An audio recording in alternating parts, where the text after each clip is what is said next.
ஆட்சியாளங்க வலுவா ஒவ்வொரு பஸ்ஸா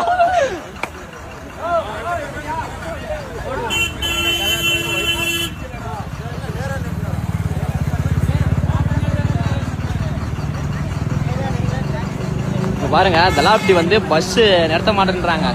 பாத்தீங்கன்னா ஒரு பொண்ணு ஏறி இருக்கு தருமபுரியிலேருந்து இந்த ஜெயலட்சுமி பஸ்ஸில். பார்த்தீங்கன்னா அந்த பொண்ணு வந்து தலாப்டியில் நிறுத்த முடியாது அப்படின்னு சொல்லியிருக்கிறாங்க. அந்த பொண்ணு நர்சிங் ஒர்க் பண்ணிகிட்டே வருது. அதை வந்து இப்படி சொல்லிட்டாங்க, தீட்டிட்டு தான் தருவோம் அப்படின்னு. அங்கேருந்து நம்ம ஒரு 3 கிலோமீட்டர் நடந்து வரணும். இருட்டில் ஆட்டோ கேட்டால் 100 ரூபா கேட்பாங்க. ஒரு செகண்ட் நிறுத்தி ஏற்றிட்டு போக மாட்டேறாங்க. நீங்களே பாருங்க. ரமணியும் அப்படிதான். காலையில் டைமில் 2 சிங்கிளையும் நிறுத்த மாட்டாங்க. ஃபர்ஸ்ட்டு காலையில் 2 சிங்கிள் நிறுத்தி போகிறோம் அப்படின்றாங்க.